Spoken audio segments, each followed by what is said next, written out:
John Woo is back after about 20 years absent from American cinema with a new movie, Silent Night. Hit the theaters last Friday, December 1st, and we're going to talk about that a little bit on Coffee with Alain. Thank you for joining. I have coffee because punching you in the face is illegal mug that I'm drinking out of this morning because definitely Joel Kinnaman did not have his coffee in this movie. He punches a lot of people in the face, shoots them in the face as well. Before we talk about the movie, I will say there may be some spoilers in this program, but there's really not a lot to spoil. So I'm not going to give too much away because there's really not much to give away in it. The plot's pretty basic and simple. You can probably figure it out if you go watch the previews. But I do want to put that warning. If you haven't seen it, you don't want to know anything about the movie, okay, I get it. But I am going to share some things. And again, there's not a whole lot of spoilers you can do. Appreciate everybody that joins me.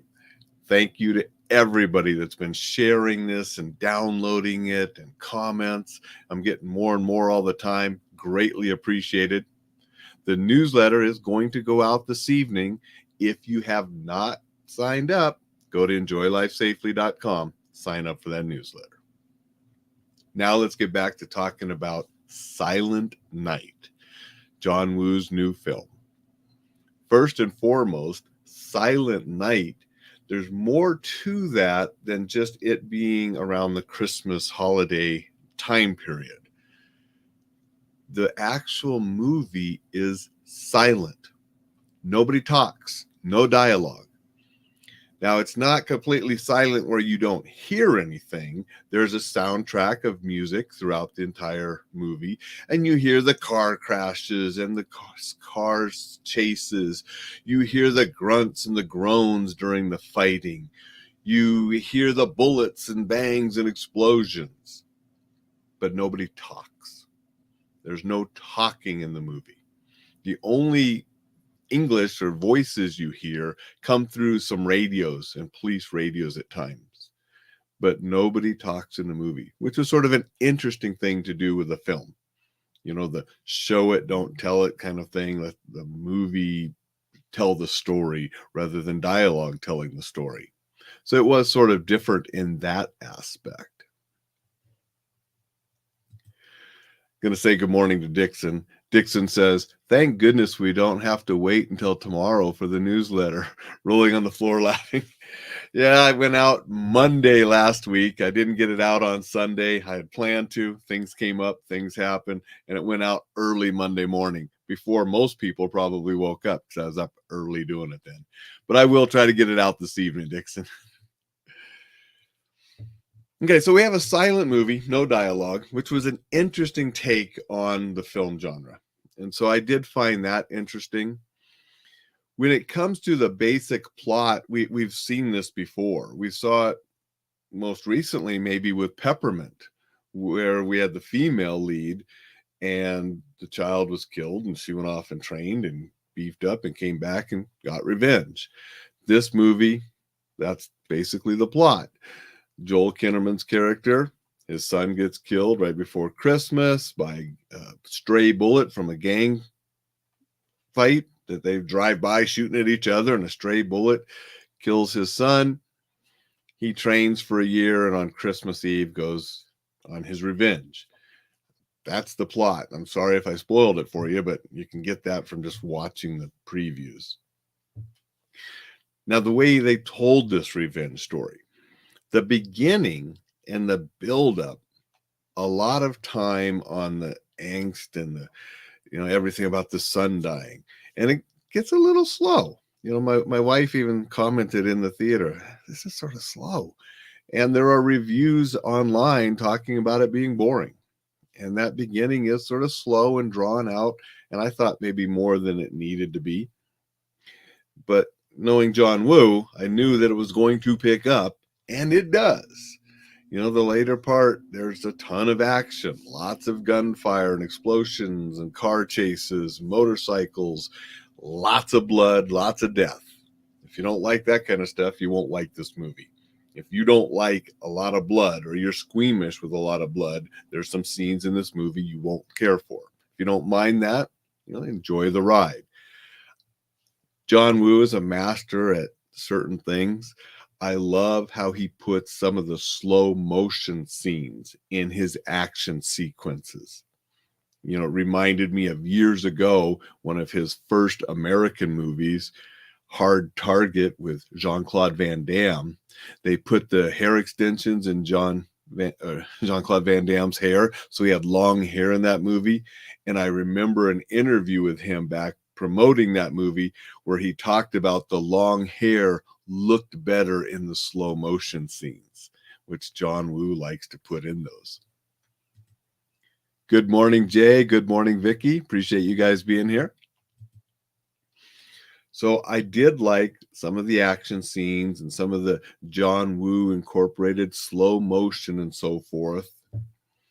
And it was, a good movie. I mean, I enjoyed watching it, but not near as much as I enjoyed Peppermint, not near as much as the John Wick, which are essentially a revenge movie, not killing a son, but killing his dog in the first movie. One, I think Keanu Reeves put a lot more time into training with firearms and empty hand combat than Joel Kinnaman has.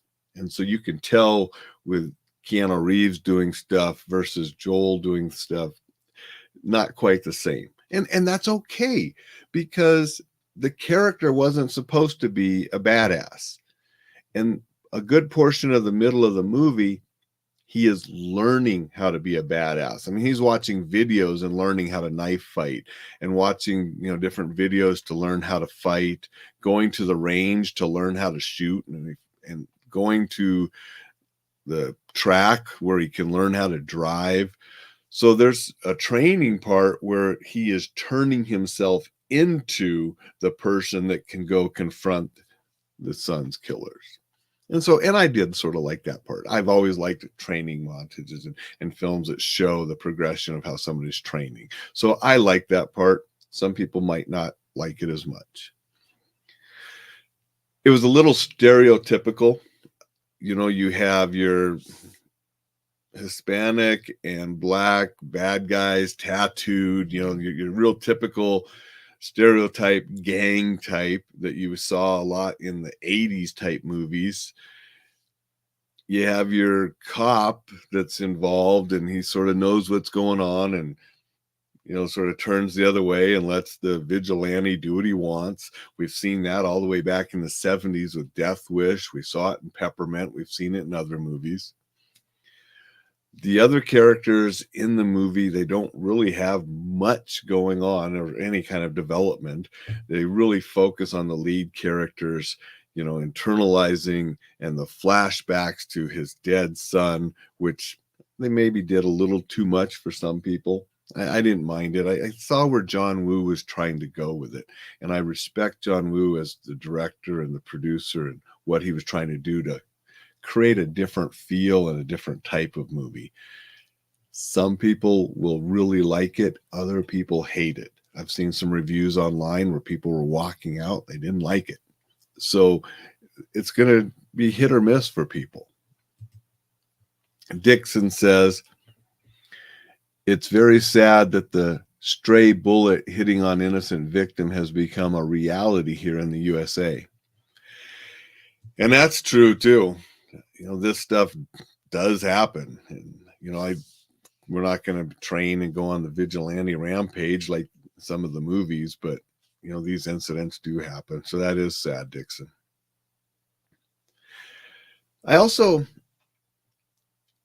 end of Death Wish and all the Death Wishes, and I was a huge Charles Bronson fan. The end of Peppermint, the end of John Wick, you almost got a feeling of satisfaction, right? You did sort of get a feeling of satisfaction. I mean, something terrible had happened, but there was some satisfaction at the end with the vigilante type killing. Didn't feel that with this movie. That's all I'm going to say about that without too much more. But I didn't feel the satisfaction at the end of this movie that I did with Death Wish and Peppermint and John Wick. and some of the others that are similar. And so while I liked the creativity and the difference of the filmmaking, I did find it slow in parts where I did not find slow in like John Wick. I, the entire movie had you captivated into it. This Silent Night, there were parts that were just sort of slow. I like the fact that nobody talked as far as the creativity and the filmmaking aspect, but I like movies where people talk a little bit better. I mean, I do. And the ending just didn't do it for me like some of the other vigilante movies. So while I say, yes, I liked the movie, I'm glad I went to the movie.